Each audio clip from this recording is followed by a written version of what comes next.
ప్రపంచానికి ఇచ్చినటువంటి జాతి అసలు పరాధీనం కావడమే ఒక ఆశ్చర్యం. అయితే అంత పరాధీనంలో ఉన్నప్పుడు కూడా పరాధీనాన్ని జయించడానికి తలపెట్టినటువంటి చేసినటువంటి సమగ్రమైనటువంటి స్వాతంత్ర పోరాటం ప్రపంచానికి ఒక తలమానికంగా నిలిచింది.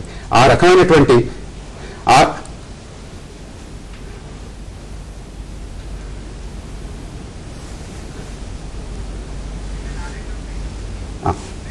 ప్రధానమంత్రి ఎర్రకోటలో జెండా ఆవిష్కరణ చేస్తున్నారు. ఆవిష్కరణని ఒకసారి ప్రత్యక్ష ప్రసారం ద్వారా చూద్దాం.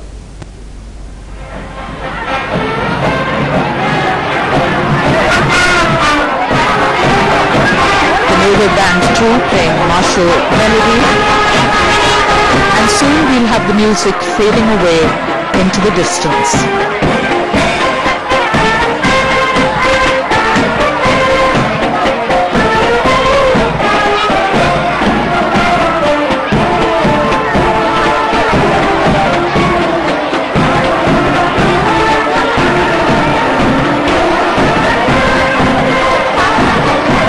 Now everyone waiting to hear the Prime Minister of India, Dr. Manmohan Singh's address to the nation.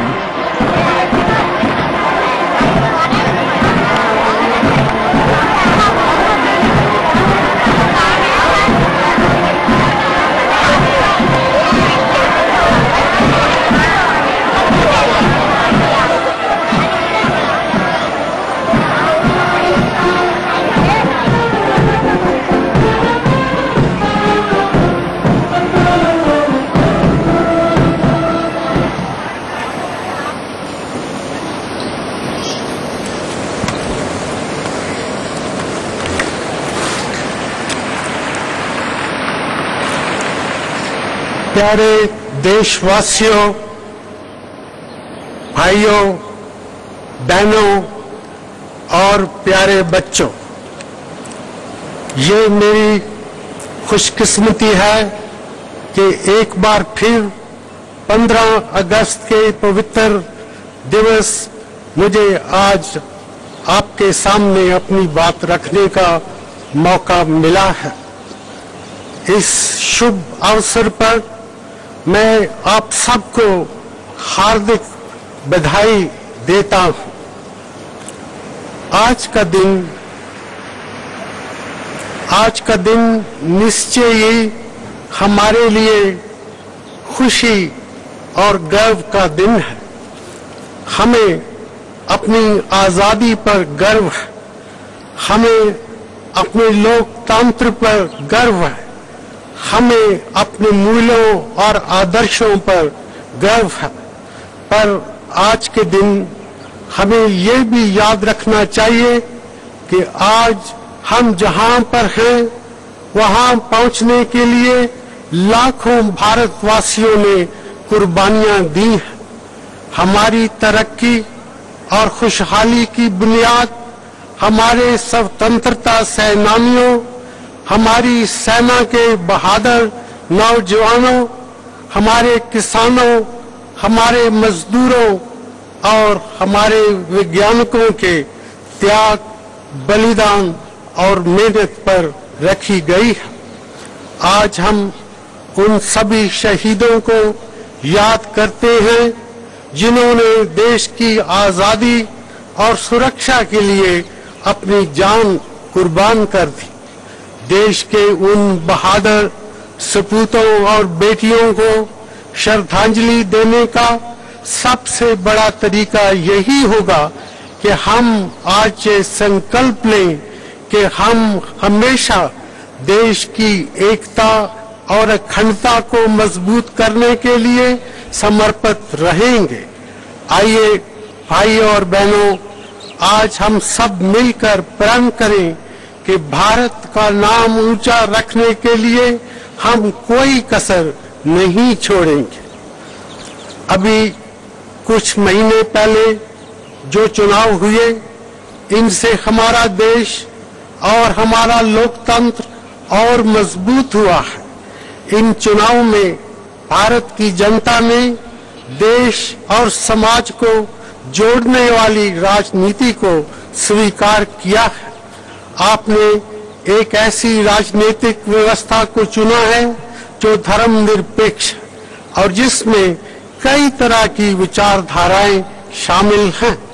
आपने एक ऐसी लोकतांत्रिक जीवन शैली के लिए वोट दिया है जिसमें बातचीत के जरिए मतभेदों को दूर करने की गुंजाइश है। मेरा मानना है कि हमारी सरकार को राष्ट्रीय जीवन में सहयोग और मेल मिलाप के एक नए युग की शुरुआत करने के लिए जन आदेश मिला है। भाई और बहनों, हमारी सरकार को आपने जो बड़ी जिम्मेदारी सौंपी है उसे हम विनम्रता से स्वीकार करते हैं। मैं आज के पवित्र अवसर पर आपको विश्वास दिलाना चाहता हूं कि भारत के हर नागरिक की उम्मीदों को पूरा करने के लिए हम पूरी लगन और मेहनत से काम करेंगे। हमारी कोशिश रहेगी कि भारत का हर नागरिक खुशहाल और सुरक्षित हो और अपना जीवन गर्व और आत्मसम्मान से जी सके। अपने काम में हम राष्ट्रपिता महात्मा गांधी की त्याग और सेवा की भावना से प्रेरणा लेते रहेंगे। हमारी सरकार पंडित जवाहरलाल नेहरू, श्रीमती इंदिरा गांधी, श्री राजीव गांधी और अन्य महान नेताओं द्वारा दिखाए गए रास्ते पर चलने की कोशिश करेगी। हमारा प्रयास रहेगा कि अपने काम में हम सबको साथ लेकर चले और देश को विकास के रास्ते पर आगे ले जाने के लिए आम सहमति और सहयोग का माहौल पैदा करें। हम सोचते हैं कि सही मानों में भारत की तरक्की तभी हो सकती है जब उसमें हर एक नागरिक की भागीदारी हो।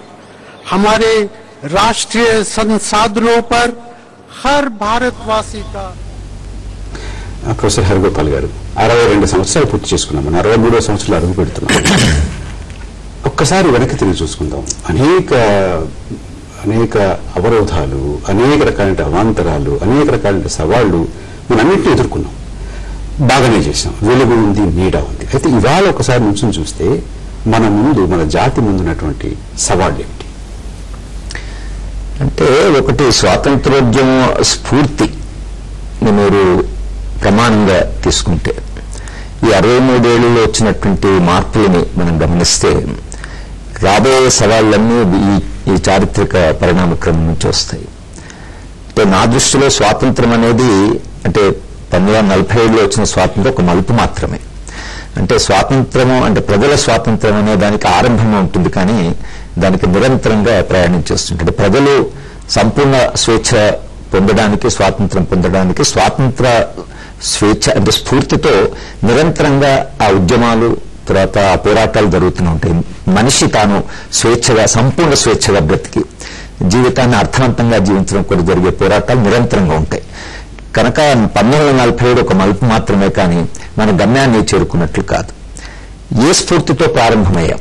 స్వావలంబన, స్వదేశీ, తర్వాత స్వేచ్ఛ, ఒక ప్రజాస్వామ్య వ్యవస్థ, స్వతంత్ర విదేశాంగ నీతి, సెక్యులరిజం, ఇవన్నీ మీరు భారత రాజ్యాంగాన్ని ప్రమాణంగా తీసుకొని, మనం వేరే దేనికి పోవడానికి వెళ్ళి భారత రాజ్యాంగాన్ని ప్రమాణంగా తీసుకొని సెక్యులరిజం కానీ, సోషలిస్ట్ అని కానీ, డెమోక్రసీ మనం ఏదైతే చెప్పుకున్నాం సావరెంటీ అని కానీ, ఎందుకో ఈ 63 ఏళ్లలో ఈ స్ఫూర్తి దేశాన్ని రాజ్యాంగం నిర్దేశించిన లక్ష్యాల వైపు నడిపించినట్లుగా అనిపించడం లేదు. ఎందుకంటే అసమానతలు పెరిగాయి. భారత రాజ్యాంగంలో ఆర్టికల్ 38, 39లోనేమో మనము సమానత్వాన్ని సాధించాలి, దేశ సంపద అందరికీ అందుబాటులో ఉండాలి, అసమానతలు పెరగకుండా చూడాలని రాసుకున్నాం. సార్వభౌమాధికారం, దేశ ప్రజలకు స్వేచ్ఛగా తమ వనరుల మీద, తమ భవిష్యత్తు మీద సంపూర్ణమైన నియంత్రణ ఉండాలని కదా.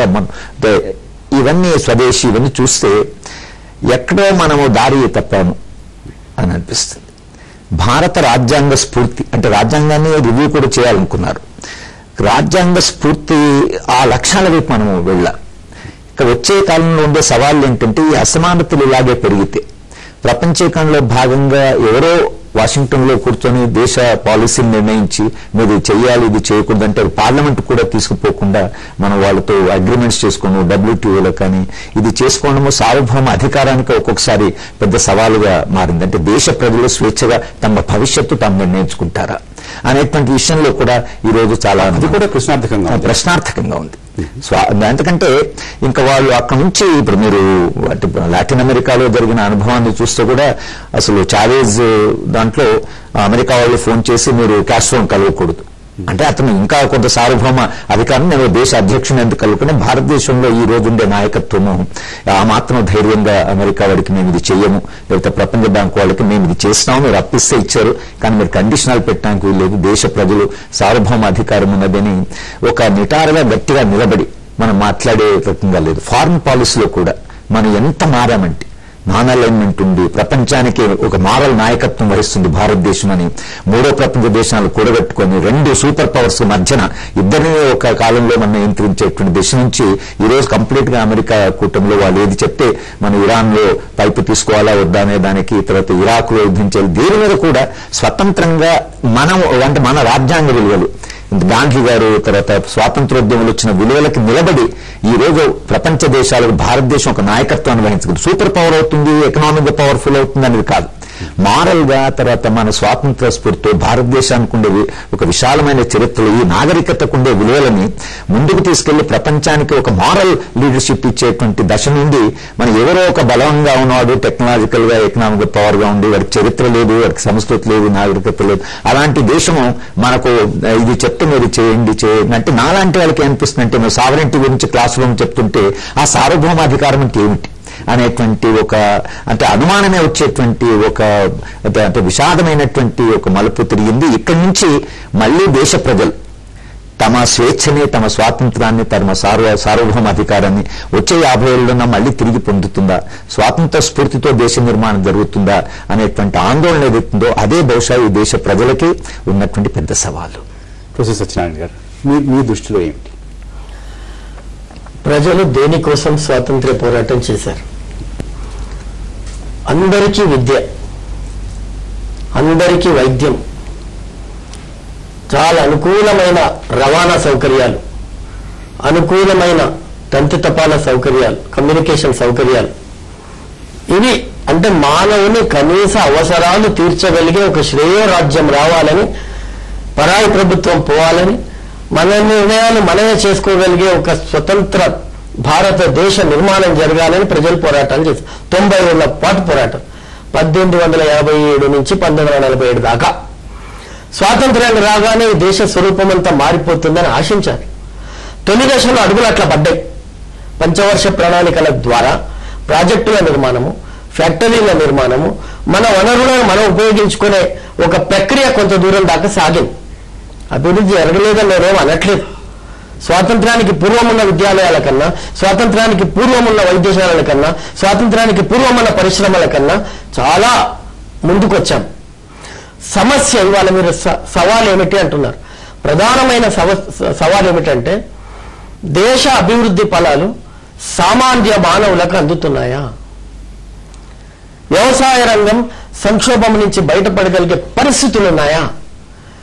దేశానికి వెన్నెముక రైతన్నా అన్న నిన్నటి నినాదం ఇవాళ గాలిలో కలిసిపోయింది.